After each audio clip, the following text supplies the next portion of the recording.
Hello guys, welcome back on my YouTube channel. तो आज के वीडियो में हम डिस्कस करेंगे पेरिफेरल वस्कुलर डिजीज को कि पेरिफेरल वस्कुलर डिजीज है क्या। तो लास्ट वीडियो में हम लोगों ने डिस्कस किया था रेयोन्स डिजीज को, उससे पहले अपन ने एन्यूरिज्म को डिस्कस किया था, उससे पहले अपन ने हाइपरटेंशन को डिस्कस किया था। आज अपन डिस्कस करते हैं पेरिफेरल वस्कुलर डिजीज को। तो वीडियो के लास्ट तक बने रहना ताकि हम कंप्लीट समझ पाए।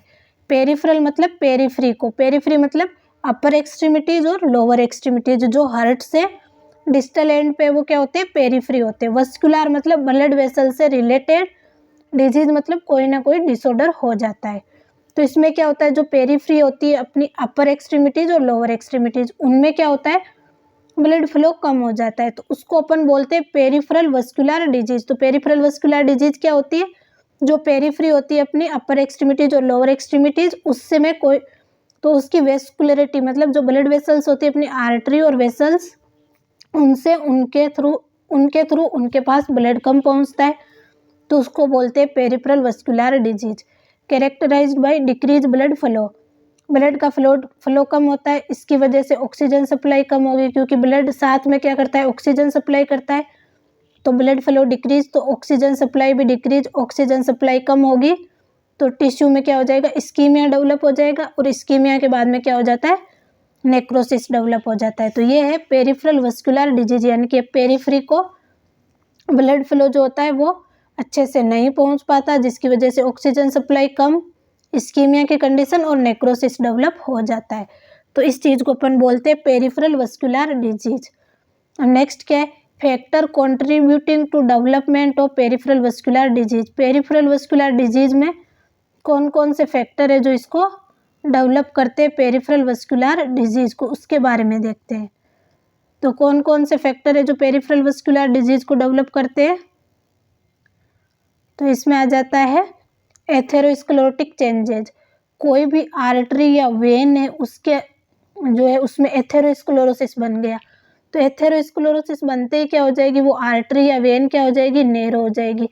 नैरो हो जाएगी तो ब्लड सप्लाई क्या हो जाएगी, कम हो जाएगी, तो एथेरोस्क्लेरोटिक चेंजेज। दूसरा थ्रोम्बस फॉर्मेशन, कोई भी आर्टरी या वेन है उसके अंदर थ्रोम्बस फॉर्मेशन हो गया तो ब्लड सप्लाई कम होगी। Embolism formation, coagulative of blood, blood की कोगुलेटी बढ़ जाती है, तो कोगुलेटी बढ़ जाती है तो ब्लड फ्लो और सप्लाई दोनों ही क्या हो जाएंगे, कम हो जाएंगे। हाइपरटेंशन की कंडीशन, इन्फ्लामेशन और इन्फेक्शन, किसी भी टाइप का इन्फ्लामेशन और इन्फेक्शन हो जाता है तो वहाँ पर क्या डेवलप हो जाता है, इस्कीमिया डेवलप हो जाता है। तो इन्फ्लामेशन और इन्फेक्शन। तो अब ये जो होती है ना पेरिफेरल वस्कुलर डिजीज, ऐसे तो इसको आर्टीरियल डिजीज भी बोल सकते हैं, लेकिन ये टू टाइप की होती है, आर्टरियल भी होती है और वीनस डिजीज भी होती है। तो इसमें क्या होता है, मैं ऊपरी ऊपरी बताती हूँ, आर्टीरियल इनसफिशियंसी और वीनस इनसफिशियंसी क्या होती है। आर्टीरियल इनसफिशियंसी मतलब जो पेरिफ्री के ऑर्गन है जैसे अपर एक्सट्रीमिटीज और लोअर एक्सट्रीमिटीज, उनको ब्लड सप्लाई कम होती है तो बोलते हैं आर्टीरियल इनसफिशियंसी। जब ब्लड सप्लाई हार्ट की तरफ, पेरिफ्री से हार्ट की तरफ ब्लड फ्लो कम हो जाता है तो उसको बोलते हैं वीनस इनसफिशियंसी। अब अपन इसको कंप्लीट देखते हैं। तो आर्टीरियल इनसफिशियंसी क्या हो जाती है, blood flow towards tissue decrease, tissue की तरफ जब ब्लड फ्लो डिक्रीज हो जाता है तब बोलते हैं आर्टीरियल इनसफिशियंसी, मतलब जो पेरी अपनी एक्सट्रीमिटीज है ना उनकी तरफ ब्लड फ्लो कम हो जाता है। प्रोड्यूसिंग इस्कीमिया, ब्लड फ्लो कम होगा तो ऑक्सीजन सप्लाई भी कम होगी, इस्कीमिया डेवलप हो जाएगा। पल्सेस आर यूजुअली डिमिनिश्ड और अब्सेंट, जो पल्स रेट है वो क्या हो जाएगी, या तो कम हो जाएगी या अब्सेंट हो जाएगी। शार्प स्टेबिंग पेन, अब आप खुद समझो ब्लड फ्लो नहीं हुआ, टिश्यू में ऑक्सीजन जा ही नहीं रही है, ऑक्सीजन ही नहीं जा रही किसी टिश्यू को, तो वहाँ पे अपन को पेन तो हो गई। तो sharp stabbing pain due to ischaemia, ischaemia होने की वजह से।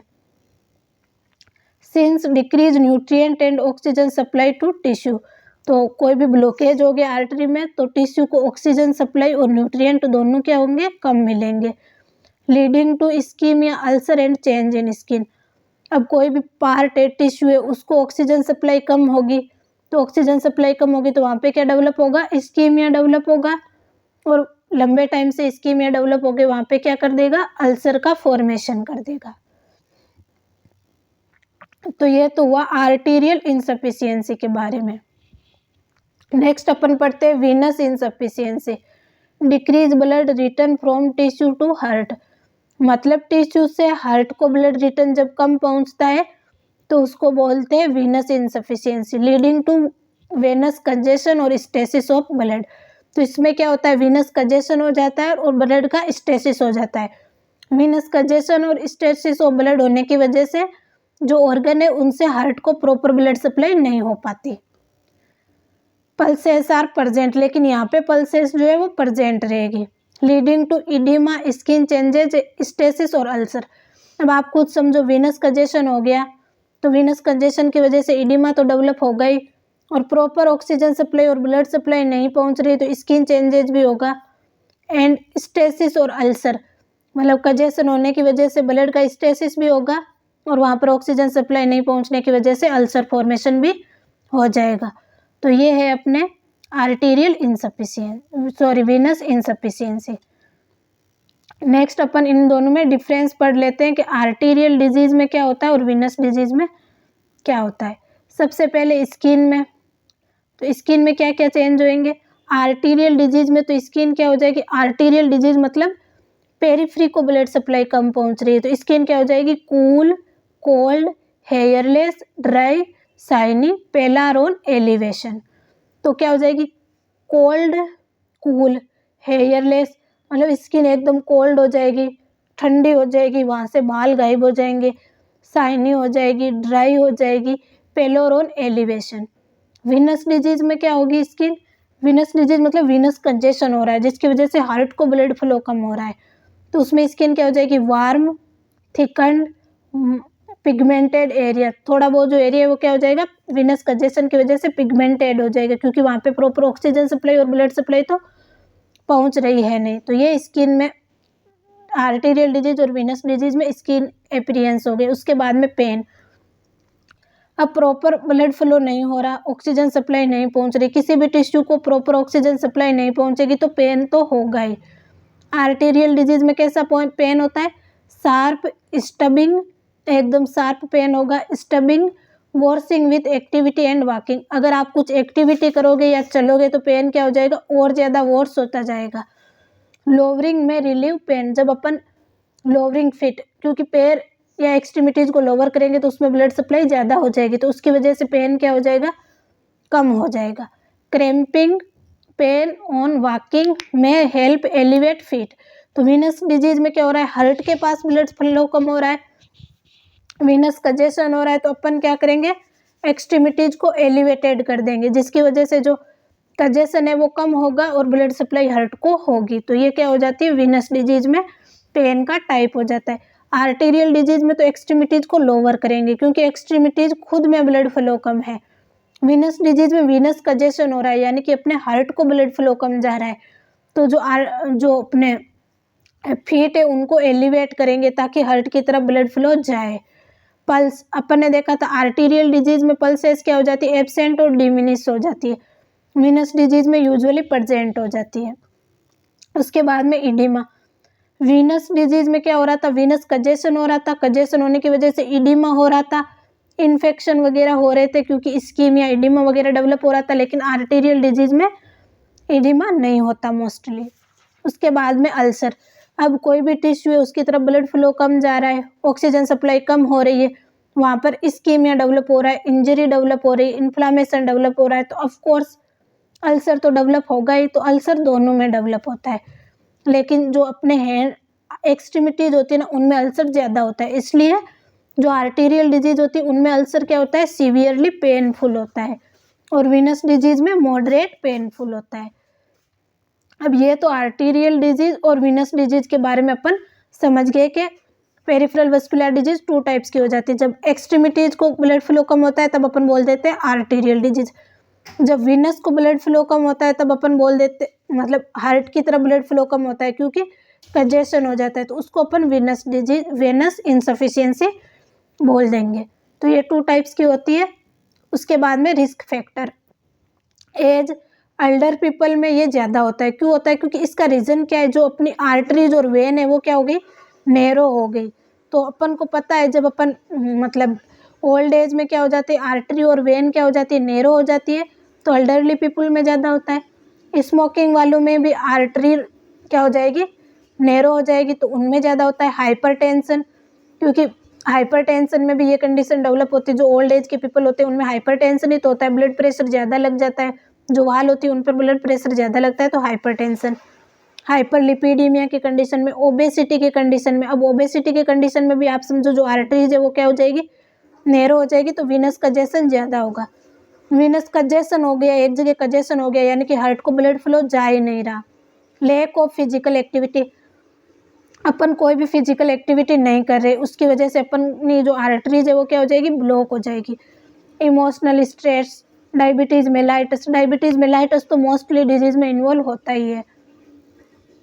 उसके बाद में फैमिली हिस्ट्री, अगर किसी पर्सन के फैमिली हिस्ट्री में पेरिफेरल वस्कुलर डिजीज़ है, मतलब पेरिफेरी या एक्सट्रीमिटीज़ को ब्लड फ्लो कम होता है, जेनेटिक है, तो वो उनको होगी।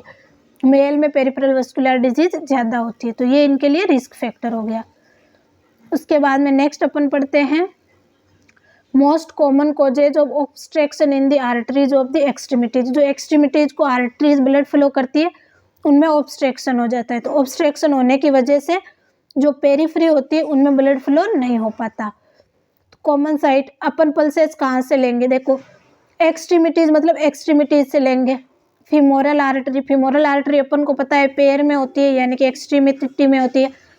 इलियक आर्टरी और पोप्लिटियल आर्टरी, इनसे अपन कॉमन साइट होती है पल्स फील करने की, क्योंकि पेरिफेरी में हो रहा है तो पेरिफेरी में करेंगे। यहाँ से भी कर सकते हैं, ब्रेकियल आर्टरी से भी अपन पल्स फील कर सकते हैं। अब पैथोफिजियोलॉजी, प्लेक फॉर्मेशन, मतलब जो अपनी आर्टरी है उसके अंदर प्लेक का फॉर्मेशन हो जाता है, या तो पार्शियल प्लेक फॉर्मेशन हो जाता है या कंप्लीट प्लेक फॉर्मेशन हो जाता है। तो कैल्सिफिकेशन होता है, कोई भी आर्टरी है उसके अंदर कैल्सिफिकेशन हो गया या प्लेक फॉर्मेशन हो गया, जिसकी वजह से वो आर्टरी क्या हो गई, नैरो हो गई, जिससे उससे क्या होगा, ब्लड फ्लो कम होगा। ब्लड फ्लो कम होगा तो क्या हो जाएगा, आर्टरी की जो मिडल लेयर है वो कंजेशन हो जाएगी, जिसकी वजह से आर्टरी है इसके अंदर कैल्सिफिकेशन हो गया, प्लेक फॉर्मेशन हो गया, तो इसकी इलास्टिसिटी क्या हो जाएगी, कम हो जाएगी।